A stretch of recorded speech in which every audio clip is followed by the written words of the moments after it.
जय गुरु जी, शुक्राना गुरु जी। संगत जी, आज हम पढ़ेंगे शिव पुराण में आदि सृष्टि का वर्णन। प्रधान पुरुष परमात्मा ही ब्रह्म बनकर सृष्टि की रचना करते हैं। सृष्टि के रचयिता ब्रह्मा, इसकी पालन करता विष्णु और इसके संहार करता रुद्र माने जाते हैं। स्वयंभू ब्रह्मा जी ने सबसे पहले जल उत्पन्न किया। जल में नारायण निवास करते हैं। ब्रह्मांड रूपी अंडा जल में ही उत्पन्न हुआ।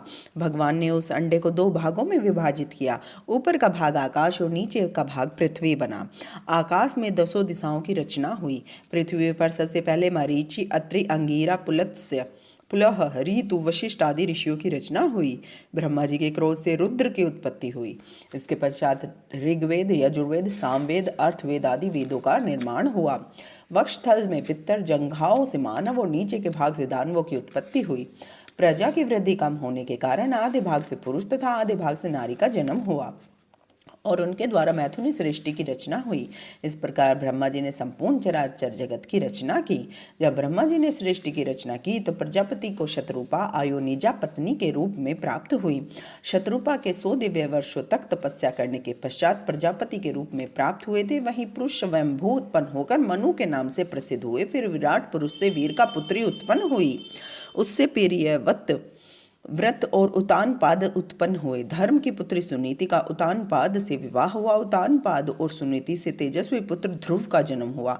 ध्रुव के पुष्टि और धान्य नामक 2 पुत्र उत्पन्न हुए। पुष्टि के 5 पुत्र हुए। पुष्टि के ज्येष्ठ पुत्र रिपु के चक्षाक्षु हुए। चक्षाक्षु के वरुण नामक पुत्र हुआ। पुरु की आग्नेय पत्नी से अंग आदि 6 पुत्र उत्पन्न हुए।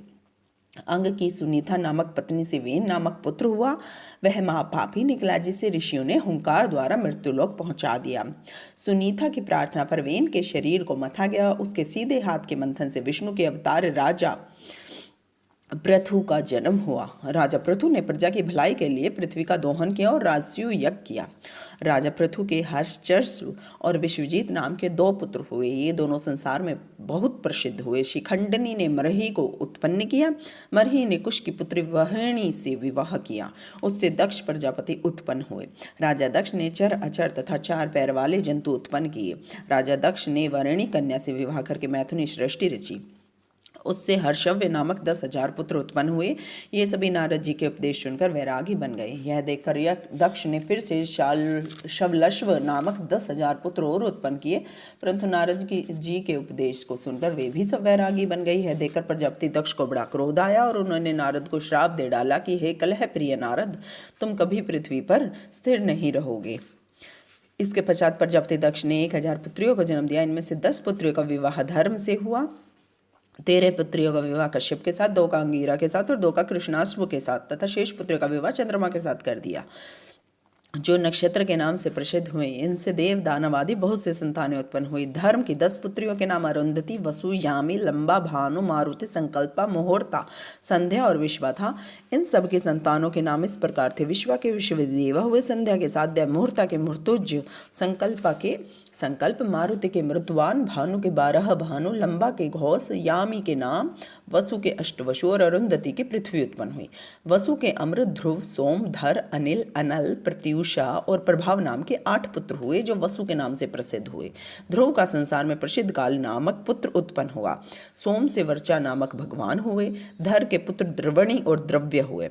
मनोहरा से रमण, शीशरथ, प्राण आदि हुए। शिव पत्नी से अनिल का पुत्र पुरोजन हुआ। अनल के 2 पुत्र हुए। अग्निपुत्र कुमार स्वामी कार्तिक उत्पन्न हुए।